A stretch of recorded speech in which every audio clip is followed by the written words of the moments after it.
नमस्कार दोस्तों, कैसे हो आप सब। आशा करता हूँ कि आप सब लोग अच्छे हो। आज हम जानेंगे एक बहुत ही महत्वपूर्ण विषय के बारे में। क्या है ये महत्वपूर्ण विषय?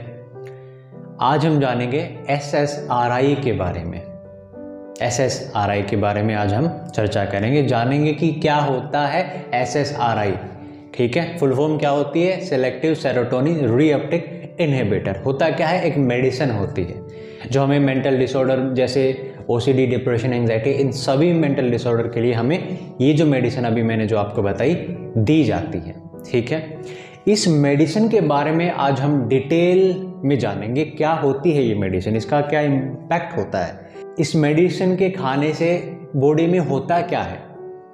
ठीक है, किस चीज़ को बढ़ाती है ये मेडिसिन, क्या काम होता है इस मेडिसिन का, क्या ठीक हो जाते हैं इस मेडिसिन के खाने से या नहीं होते हैं, साइड इफ़ेक्ट्स क्या होते हैं, क्या दिक्कत होती है, क्या परेशानी होती है और क्या हमको ये खानी चाहिए नहीं खानी चाहिए। हर विषय के बारे में हम इस वीडियो में सारे जो भी आपके संदेह हैं, डाउट्स हैं, सबको आज हम क्लियर करेंगे। और कुछ और ऐसी बातें भी आज की वीडियो में हम जानेंगे जो शायद ही आपको कोई दूसरा व्यक्ति बताएगा या शायद ही आपको पता होंगी। तो बिना देरी करें आइए शुरू करते हैं। SSRI selective serotonin reuptake inhibitor, ये एक मेडिसिन है। क्या है SSRI? एक मेडिसिन है। किस चीज़ की मेडिसिन है, क्या करती है ये मेडिसिन? आपके सेरोटोनिन के लेवल को ये बढ़ा देती है। हमारे माइंड के अंदर, हमारे ब्रेन के अंदर कुछ केमिकल्स होते हैं, कुछ हार्मोन्स होते हैं, कुछ चीज़ें होती हैं, जैसे डोपामिन हो गया, एंडोर्फिन हो गया, वैसे ही सेरोटोनिन हो गया, राइट। ये मूड को रेगुलेट करने वाले हार्मोन होते हैं या न्यूरोट्रांसमीटर होते हैं, मूड को रेगुलेट करते हैं ये सब चीज़ें। ठीक है, तो इन्हीं को बढ़ाने के लिए, सेरोटोनिन को स्पेसिफिकली बढ़ाने के लिए हमको SSRI दी जाती है, ये मेडिसिन हमको दी जाती है। तो ये तो हो गया SSRI। अब बढ़ते हैं हम दूसरी बात की तरफ। दूसरी बात क्या हुई? क्या सेरोटोनिन के बढ़ने से मेंटल हेल्थ डिसऑर्डर जैसे OCD, डिप्रेशन, एंजाइटी ठीक हो जाती है? ठीक हो जाती है क्या? ध्यान से आप सुनिएगा और समझिएगा। SSRI हमने समझ लिया क्या होता है, एक मेडिसिन होती है, सेरोटोनिन को बढ़ाने के लिए हमको दी जाती है। लेकिन अब दूसरा सवाल उठता है, दूसरी बात पर अब हम चर्चा करेंगे। क्या हुई दूसरी बात? ये हुई कि सेरोटोनिन तो चलो इस मेडिसिन को खाने से बढ़ जाएगा, ठीक है, समझ लिया ये बात तो हमने। लेकिन क्या सेरोटोनिन के बढ़ने से हमारी जो OCD है, हमारा जो डिप्रेशन है, हमारी जो एंजाइटी है, क्या वो ठीक हो जाएगी? क्या वो ठीक हो जाएगी? थ्योरी क्या दी जाती है? अभी जो मेडिकल साइंस है, अभी जो साइकोलॉजी की जो फील्ड है, उसमें क्या थ्योरी दी जाती है? कि थ्योरी ये दी जाती है कि सेरोटोनिन के कम होने से, इस केमिकल इम्बैलेंस के होने से हमारे अंदर OCD हो जाती है, या हमारे अंदर डिप्रेशन हो जाता है, या एंजाइटी हो जाती है। लेकिन क्या ये बात सच है? लेकिन क्या इस बात में कोई तथ्य है, कोई लॉजिक है, कोई एविडेंस है जो इस बात को सपोर्ट करते हो? बिल्कुल भी नहीं, बिल्कुल भी नहीं। शायद ही सुन के आपको थोड़ा झटका लगा होगा कि हमको तो आमतौर पर ऐसा ही बताया जाता है, लेकिन ये सिर्फ एक अजम्पशन है जो आपको बताई जाती है। ऐसा माना जाता है, ऐसा साबित नहीं हुआ है अभी तक। ऐसा साबित नहीं हुआ है अभी तक कि सेरोटोनिन के कम होने से आपको OCD हो गई है, सेरोटोनिन के कम होने से आपको डिप्रेशन हो गया है। ऐसा प्रूफ नहीं है कोई भी, ऐसा कोई एविडेंस नहीं है जो इस क्लेम को, इस बात को प्रूफ करता हो। ऐसा कोई भी एविडेंस, कोई भी मेडिकल एविडेंस अभी तक तो नहीं है। ठीक है, तो क्या है फिर? क्यों हमको ऐसा बोला जाता है? साइकियाट्रिस्ट क्यों हमको ऐसा बोलते हैं? क्यों हमको ऐसा सुनने को मिलता है कि सेरोटोनिन की कमी की वजह से हमको जो है OCD होती है? ऐसा उन्होंने माना है, ऐसा साइकोलॉजी की जो फील्ड है, हमारी ये जो मेडिकल फील्ड है, ऐसा वो मानती है, ऐसा उनकी अजम्पशन है। उन्होंने ऐसा माना हुआ है कि शायद सेरोटोनिन की कमी होने की वजह से घबराहट हो जाती होगी या OCD हो जाती होगी। होती है, 100% होती है, ऐसा कोई उनके पास प्रूफ नहीं है। तो इसलिए ये जो अभी बात मैंने कही कि क्या सेरोटोनिन के बढ़ने से OCD, डिप्रेशन, एंजाइटी ठीक हो जाती है या नहीं, तो इसका उत्तर हुआ नहीं होती है। नहीं होती है। मुझे भी ये बात समझ में नहीं आती है, मेरे दिमाग में भी ये बात बिल्कुल नहीं पड़ती है। कि सेरोटोनिन की कमी होने की वजह से जो है हमको ओसीडी हो रही है। ऐसा नहीं हो सकता है। सेरोटोनिन की कमी की वजह से हम डिप्रेस्ड हो गए, ऐसा बिल्कुल नहीं हो सकता है। ऐसा बिल्कुल नहीं होता है। तो ये धारणा जो मेडिकल साइंस में है, ये धारणा प्रमाणिक नहीं है, तो इस धारणा पर आपको विश्वास नहीं करना है। ठीक है। आप कहेंगे कि सारे डॉक्टर तो बोलते हैं कि ऐसा ही होता है, सेरोटोनिन की कमी होने की वजह से या केमिकल इम्बैलेंस के होने की वजह से ही ओसीडी होती है। सारे डॉक्टर ऐसा नहीं बोलते हैं। तो सभी डॉक्टर ऐसा नहीं मानते हैं, बिल्कुल नहीं। कुछ ऐसे डॉक्टर्स हैं जो वेल क्वालिफाइड हैं, वेल एजुकेटेड हैं, जिन्होंने अपनी फील्ड में बहुत अच्छा काम करा है, जो बहुत ही रेप्यूटेड यूनिवर्सिटी से, मेडिकल स्कूल से पास आउट हुए हैं, जिन्होंने आगे जा कर के बहुत सारी रिसर्च भी करी है, बहुत सारी बुक्स भी लिखी हैं, बहुत सारा अच्छा काम भी करा है। वो इसी बात को अभी भी मानते हैं और इसी के बारे में जो है वो लेक्चर्स देते हैं। इनमें से एक का नाम मैं लेना चाहूँगा, वो है डॉक्टर पीटर ब्रैगन। ये खुद ही साइकेट्रिस्ट है, लेकिन फिर भी ये जो है दवाइयों के अगेंस्ट बात करते हैं। फिर भी ये बोलते हैं कि दवाइयाँ हमको नहीं खानी चाहिए, दवाइयों के खाने से कुछ नहीं होता है, सेरोटोनिन वाली थ्योरी बेकार है, बकवास है। खुद इन्होंने हार्वर्ड मेडिकल स्कूल से पढ़ाई करी है, वो भी दवाइयों की पढ़ाई करी है, साइकेट्री की पढ़ाई करी है। खुद वो एक साइकेट्रिस्ट है। आगे जा कर के उन्होंने रिसर्च करी और पाया कि ये जो दवाई का खेल चल रहा है, ये तो ठीक नहीं है, ये तो सही नहीं है, बल्कि ये तो साइड इफेक्ट जो है पेशेंट को देता रहता है, पेशेंट को और कमज़ोर बना देता है, उसकी सोचने समझने की शक्ति को और कम कर देता है, ख़त्म कर देता है, वो सोता रहता है। ठीक है। तो पहला आप उनके बारे में सर्च कर सकते हैं, नाम मैं दोबारा बोल देता हूँ, डॉक्टर पीटर ब्रैगन। दूसरा है प्रोफेसर जोइना मॉनक्रीफ। ये भी एक बहुत अच्छी डॉक्टर है, ये भी एक बहुत अच्छी प्रोफेसर भी हैं, ये पढ़ाते भी हैं और जो है इन्होंने भी अपनी फील्ड में बहुत अच्छा काम करा है। इनके बारे में आप पढ़ सकते हैं, इनकी एक किताब है वो भी आप पढ़ सकते हैं, वो भी मैं अभी इधर डिस्प्ले कर सकता हूँ। ठीक है। ये किताब आप पढ़ सकते हैं, इनके बारे में आप सर्च कर सकते हैं, पढ़ सकते हैं इन्होंने क्या लिखा है। ये बहुत ही well educated, well qualified, reputed personalities हैं, जिनका भी मैं नाम ले रहा हूँ। ठीक है। जिन्होंने ये कहा है कि जो सेरोटोनिन की बात है वो मिथ है, वो ठीक नहीं है, वो एक कहानी है, नौटंकी है। इन्होंने एक डॉक्यूमेंट भी तैयार करा, इन्होंने एक रिसर्च पेपर भी तैयार करा। उस रिसर्च पेपर का भी जो मैं लिंक आपको अभी यूट्यूब के नीचे डिस्क्रिप्शन में आपको प्रोवाइड कर दूंगा, आप उस रिसर्च पेपर को भी पढ़ सकते हो। सेरोटोनिन को लेकर उन्होंने लिटरली रिसर्च करी है और साबित करा है कि सेरोटोनिन की कमी की वजह से ओसीडी डिप्रेशन नहीं होता है। ये उन्होंने साबित करा है लिटरली। ऐसा कोई एविडेंस नहीं है जो इस बात को साबित करता हो कि सेरोटोनिन की कमी की वजह से ओसीडी होती है, सेरोटोनिन की कमी की वजह से डिप्रेशन होता है। ऐसा कोई एविडेंस नहीं है। इस बात को साबित करने के लिए उन्होंने रिसर्च करी है और वो रिसर्च पेपर उन्होंने शेयर भी करा है, जो मैं आपके साथ अभी शेयर भी कर देता हूँ। डिस्क्रिप्शन बॉक्स में मैं आपको लिंक प्रोवाइड कर देता हूँ, आप क्लिक कर सकते हो, उस रिसर्च पेपर को भी आप चाहो तो पढ़ सकते हो। ठीक है। तीसरा मैं नाम लेना चाहूँगा डॉक्टर जेम्स डेविस का। ये भी बहुत अच्छे डॉक्टर हैं, साइकोथेरेपिस्ट हैं। ठीक है।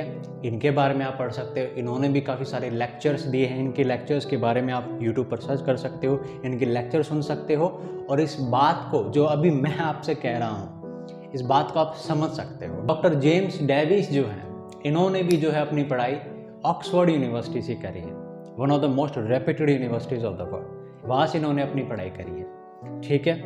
तो दूसरी बात हमने समझी, काफ़ी सारे एविडेंस के साथ समझी, काफ़ी सारी प्रूफ के साथ हमने समझी। कुछ डॉक्टर्स का मैंने नाम लिया जो बहुत रेप्यूटेड हैं, बहुत अच्छे हैं, इनके बारे में आप पढ़ सकते हो, सर्च कर सकते हो। इनकी किताबें भी हैं, इनके लेक्चर्स भी काफ़ी सारे आपको यूट्यूब पर मिल जाएंगे, जिनको आप देख सकते हो, सुन सकते हो और जो मेरी बात अभी मैं कह रहा हूँ, इस बात को गहराई से और गहराई से समझ सकते हो। ठीक है।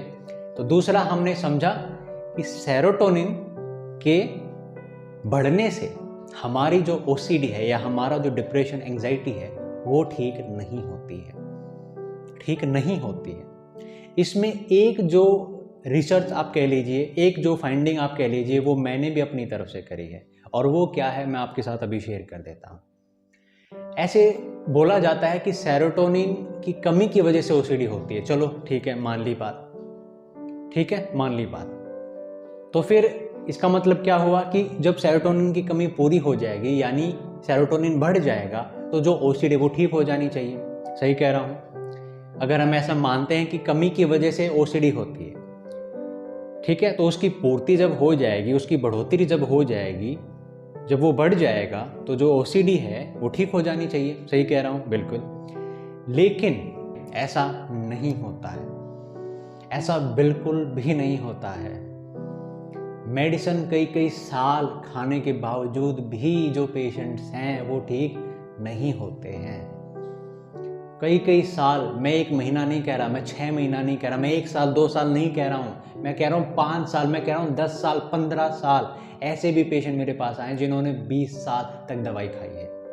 इससे ज़्यादा तो कौन क्या ही दवाई खाएगा, मतलब उन्होंने आधे से ज़्यादा ज़िंदगी जो है अपनी दवाइयों में गुजार दी, फिर भी वो ठीक नहीं हुए हैं, फिर भी ठीक नहीं हुए हैं। बताओ 20 सालों में उनका सेरोटोनिन नहीं बढ़ा क्या? ऐसा क्या सेरोटोनिन हो गया, ऐसा क्या सेरोटोनिन हो गया बताइए, जो कि 20 साल दवाई खाने से नहीं बढ़ा, जो कि 1 साल खाने से नहीं बढ़ा? ऐसी कैसी कमी होगी उनके अंदर कि जो सालों साल दवाइयां खाने के बाद भी पूरी नहीं हो रही है? कमी सेरोटोनिन की नहीं है, कमी है समझ की। ठीक है, जिस पर कोई ध्यान नहीं देता है, जिसको ठीक करने की कोई कोशिश नहीं करता है, जिसके बारे में कोई बात नहीं करता है। उनके अंदर डर है, घबराहट है, वो अपने विचारों से डरते हैं, उनके अंदर वो डर है। सेरोटोनिन की कमी नहीं है, उनके अंदर डर है। उनके अंदर हर ओसीडी पेशेंट के अंदर एक डर होता है, हर ओसीडी का पेशेंट एक डर में जीता है। उस डर को हमें समझना चाहिए, उस डर को हमें जानना चाहिए, उस डर को हमें पकड़ना चाहिए, उसको हमें खत्म करना चाहिए। ये है ओसीडी का इलाज, ना कि दवाई खा करके सेरोटोनिन बढ़ाने की जो है कोशिश करते रहना। ये कोई तरीका नहीं है जो कि हमको बताया जाता है, ये तरीका नहीं है। क्योंकि सेरोटोनिन की मान लेते हैं आप, अगर डॉक्टर बोलते हैं कि उसकी जो कमी है उसकी वजह से जो है ओसीडी हो जाती है, तो वो फिर कब पूरी होगी? कितने दिन दवाई खाने से वो पूरी होगी? 1 महीना खा लिया, 2 महीना खा लिया, 6 महीना खा लिया, कब बढ़ेगा वो सेरोटोनिन? कितने दिनों में बढ़ेगा? पूछो सवाल ये साइकियाट्रिस्ट से जो आपको दवाई लिख करके देता है, जो आपको SSRI लिख करके देता है, प्रिस्क्राइब करता है आपको। साइड इफेक्ट भी वो नहीं बताता कि इसके क्या साइड इफेक्ट होंगे। हम आपको ये मेडिसिन दे रहे हैं, उसके ये साइड इफेक्ट आपको हो सकते हैं, उनके लिए आपको तैयार रहना चाहिए। एक तो डॉक्टर को खुद बताना चाहिए बिना पेशेंट के पूछे। लेकिन ऐसे भी डॉक्टर हैं, पेशेंट पूछता भी है डॉक्टर से कि सर इसका कोई साइड इफेक्ट होगा, तो वो जानते हुए भी मना कर देते हैं कि पेशेंट डर जाएगा। ठीक है, और वो शायद दवाई ना ले जो कि वो नहीं चाहते। ठीक है, तो ये आपको समझना पड़ेगा मेरे दोस्तों, ये आपको समझना पड़ेगा, इस सेरोटोनिन के सच को समझना पड़ेगा। ये जो थ्योरी फैलाई गई है ना सेरोटोनिन की, एकदम सही नहीं है, ये प्रमाणिक नहीं है, एविडेंस बेस्ड नहीं है। It is an assumption based theory, not an evidence based theory.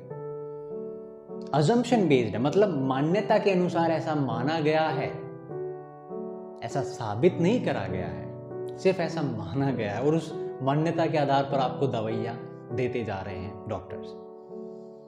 ठीक है, आपकी कोई गलती नहीं मैं मानता हूँ, क्योंकि आप तो वही करोगे ना जो डॉक्टर आपको कहेगा। तो इसमें जो गलती है वो डॉक्टर की है। ठीक है, डॉक्टर को ऐसा नहीं करना चाहिए। डॉक्टर ऐसा क्यों करते हैं? इसमें है ना बहुत सारा जो है, बहुत चीज़ें इसके पीछे लगी हुई हैं। शायद टाइम जब मिलेगा तब मैं आपके साथ ये सारी बातें शेयर कर पाऊँगा। इसमें फार्मास्यूटिकल कंपनी जो है, दवाइयाँ बनाने वाली जो कंपनीज हैं, उनका भी इसमें हाथ है, इस झूठ को फैलाने में, इस मिथ को फैलाने में, सेरोटोनिन के मिथ को। ठीक है, फार्मास्यूटिकल कंपनीज का भी हाथ है, बिल्कुल हाथ है। क्योंकि एक बात बताइए, डॉक्टर का जो रेवेन्यू है, डॉक्टर का जो कमाई है, मेडिकल ये जो फील्ड है, इसका जो बेस है ना, इसका जो बेस है, इसका जो आधार है, वो पता है क्या है? दवाइयाँ हैं इसका आधार। और दवाइयाँ कौन बनाते हैं? हॉस्पिटल बनाते हैं क्या दवाई? बिल्कुल नहीं बनाते हैं। डॉक्टर बनाते हैं क्या दवाई? बिल्कुल नहीं बनाते हैं। कौन बनाता है दवाई? कंपनीज बनाती है, कंपनीज बनाती हैं दवाई, समझे? तो उन कंपनीज को परवाह किससे है? आपके स्वास्थ्य से है या अपने प्रॉफिट से है? कंपनी प्रॉफिट से है, क्योंकि वो कंपनी है, राइट। जैसे बाकी कंपनीज होती है, वो भी एक कंपनी ही है, ठीक है। कोई शर्ट बना रहा है, कोई पेंट बना रहा है, कोई कुछ और बना रहा है, तो वैसे ही वो दवाई बना रहा है, उनके लिए वो एक प्रोडक्ट है, एक चीज है, एक सामान है बेचने का, ठीक है।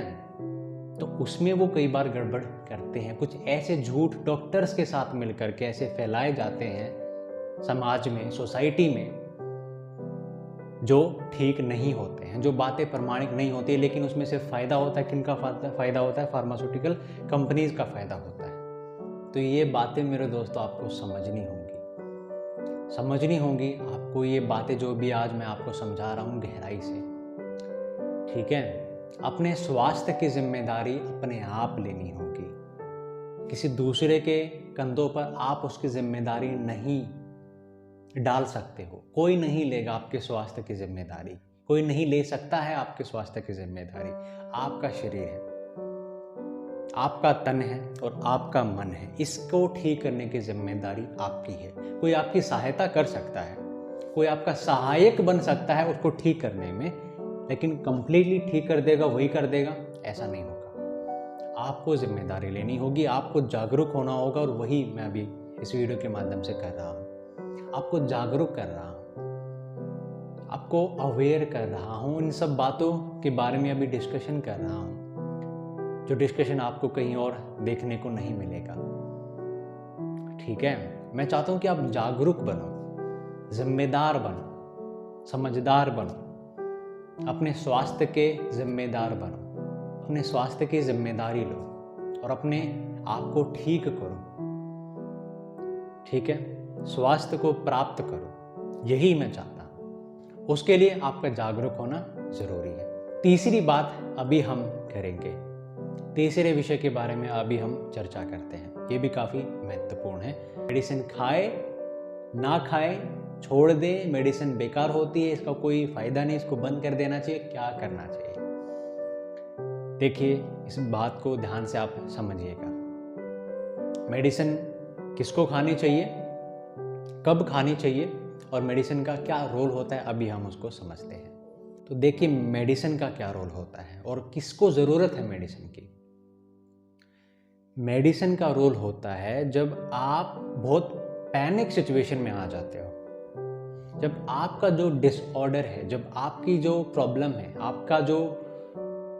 आपकी जो स्थिति है, वो जब अनकंट्रोलेबल हो जाती है, ठीक है, जब वो नियंत्रण में नहीं आती, जब आप कुछ भी सोच समझ नहीं पाते हो, आपकी घबराहट बहुत बढ़ जाती है, एक्सट्रीम लेवल एंजाइटी आपको होती है, एक्सट्रीम लेवल सफरिंग आपको होती है, आपके थॉट्स बहुत ज़्यादा ही कुछ बढ़ जाते हैं। जब ऐसी सिचुएशन में आप आते हो जहां आप कोई अगर आपको समझाए तो उस बात को समझ नहीं पाते हो, तो उस सिचुएशन में आपको शांत करने के लिए, आपके दिमाग को थोड़ा रिलैक्स करने के लिए मेडिसिन खा लेना ठीक है। उस सिचुएशन में आपको मेडिसिन प्रिस्क्राइब करी जानी चाहिए। यानी सिर्फ सीवियर जो पेशेंट्स होते हैं, किसी भी मेंटल हेल्थ डिसऑर्डर में जो सीवियर कैटेगरी के पेशेंट्स होते हैं, उनके लिए मेडिसिन ठीक है, ताकि वो सीवियर से मॉडरेट लेवल पर उनको लाया जा सके और फिर उनकी काउंसलिंग करके, थेरेपी करके उनको ठीक किया जा सके। क्योंकि ठीक होगा तो थेरेपी से ही होगा, साइकोथेरेपी से होगा, काउंसलिंग से होगा, समझने से होगा, डर को जानने से, उसको निकालने से, अपने वहम को समझने से, उन वहम से बाहर आने से ही ठीक होगा। दवा खाने से ठीक नहीं होगा। तो दवा का रोल क्या हुआ? दवा का रोल हुआ आपके मन को थोड़ा शांत कर देना, आपके मन को थोड़ा रिलैक्स कर देना, ताकि उस रिलैक्स्ड माइंड से आप चीज़ों को समझ पाओ, आप चीज़ों को जान पाओ, आप अपने डर को समझ पाओ, उसका सामना कर पाओ, अवेयर हो पाओ, समझने की स्थिति में आ पाओ। क्योंकि जब एंजाइटी बहुत ज़्यादा बढ़ जाते तो हम सोचने समझने की स्थिति में नहीं रहते हैं। तो आप उस स्थिति में आ जाओ, उसके लिए मेडिसिन आपके लिए हेल्प कर सकती है। तो यही रोल होता है मेडिसिन का, इसके अलावा मेडिसिन का कोई रोल नहीं है। किनको है? सिर्फ एक कैटेगरी वाले पेशेंट को। किनको? जिनकी सिचुएशन बहुत ही ज़्यादा खराब है, जिनकी सिचुएशन बहुत ही ज़्यादा खराब है, एक्सट्रीमली बेकार है, ठीक है, जिनकी एंग्जाइटी एक्सट्रीम लेवल पर हो जाती है, बहुत ही ज़्यादा बढ़ जाती है, अनकंट्रोलेबल हो जाती है, जो बार बार पैनिक होते हैं, उनको मेडिसिन दी जानी चाहिए, उनको मेडिसिन प्रिस्क्राइब करी जानी चाहिए, उनको मेडिसिन खानी चाहिए। ठीक है, तो अब आप अगर कोई पेशेंट अगर मेरी वीडियो अभी देख रहा हो तो अब आप अपने आप को देखिए कि आपकी सिचुएशन क्या है। अगर आपकी एक्सट्रीम सिचुएशन है तो आप मेडिसिन ले सकते हो अपने माइंड को थोड़ा शांत करने के लिए। जो अगर आपका माइंड थोड़ा शांत हो जाता है, थोड़ा रिलैक्स हो जाता है, तो आप फिर काउंसलिंग की तरफ, साइकोथेरेपी की तरफ शिफ्ट कर सकते हो, अपने प्रॉब्लम को रूट से जो है उस पर काम कर सकते हो, उसको ठीक कर सकते हो। लेकिन अगर आप मॉडरेट कैटेगरी में फॉल करते हो, यानी बीच में हो, आप बहुत ज़्यादा नहीं है, बीच में है, आपका मतलब मैनेज हो जाता है, कहीं ना कहीं मैनेजेबल है थोड़ा बहुत, ठीक है, तो आपको मेडिसिन की ज़रूरत नहीं है। और अगर आपका कम है, बिल्कुल ज़्यादा दिक्कत है ही नहीं, थोड़ी बहुत दिक्कत है, तो उसमें तो बिल्कुल ही नहीं है। ठीक है, मॉडरेट में भी ज़रूरत नहीं है, सिर्फ एक्सट्रीम कैटेगरी वाले पेशेंट को मेडिसिन की ज़रूरत होती है, ये आपको समझना है मेरे दोस्तों। ठीक है, लेकिन साइकेट्रिस्ट क्या करते हैं, डॉक्टर्स क्या करते हैं, सबको मेडिसिन दे देते हैं बगैर उसके केस को समझे। मेजॉरिटी जो डॉक्टर्स होते हैं, साइकेट्रिस्ट होते हैं, वो समझते ही नहीं कि पेशेंट की प्रॉब्लम एक्चुअल में है क्या और कितनी है उनकी प्रॉब्लम, क्या थॉट्स उनको आते हैं, कितने आते हैं, उनको सफरिंग लेवल क्या है, वो डील कर पाते हैं या नहीं कर पाते, उनको ज़रूरत है या नहीं है।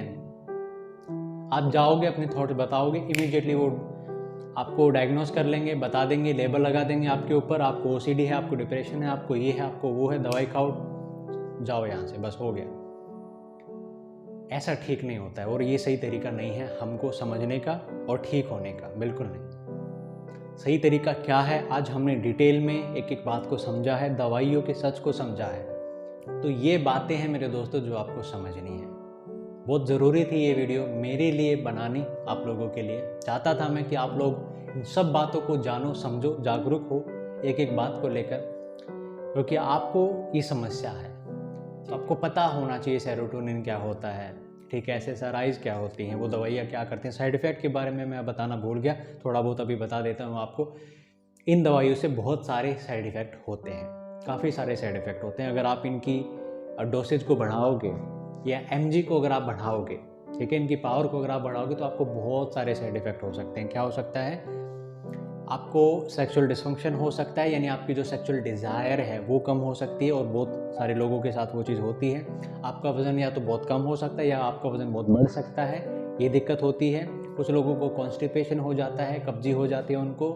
कुछ लोगों के लिवर पर भी जो है डैमेज होता है। कुछ लोगों को बहुत ज़्यादा नींद आती है, वो अपना काम नहीं कर पाते हैं, बिल्कुल भी प्रोडक्टिव नहीं रह पाते हैं, दिन में पूरा दिन सोते रहते हैं, कोई काम नहीं कर पाते हैं, बिल्कुल उनके अंदर एनर्जी नहीं रहती है ना। तो वो देखिए, एक और काम होता है, उनके अंदर है ना इमोशंस को फील करने की जो कैपेसिटी है वो कम हो जाती है, राइट। उनके अंदर थॉट, देखिए दवाई क्या काम करती है, आपके इमोशंस को है ना मतलब जकड़ लेती है, आपके माइंड को ऐसा बना देती है, उसमें इमोशन आते ही नहीं है, आप इमोशन लेस हो जाते हो। आपके थॉट्स की वजह से तो जो घबराहट हो रही थी वो तो कम होती ही होती है, लेकिन जो लाइफ में वैसी जो खुशियां होती है बहुत बड़े लेवल की, उस पर भी जो आपका माइंड है ज़्यादा खुश नहीं होता है। आपके माइंड को, आपके इमोशंस को नम कर देती है ये जो दवाइयाँ होती हैं ये।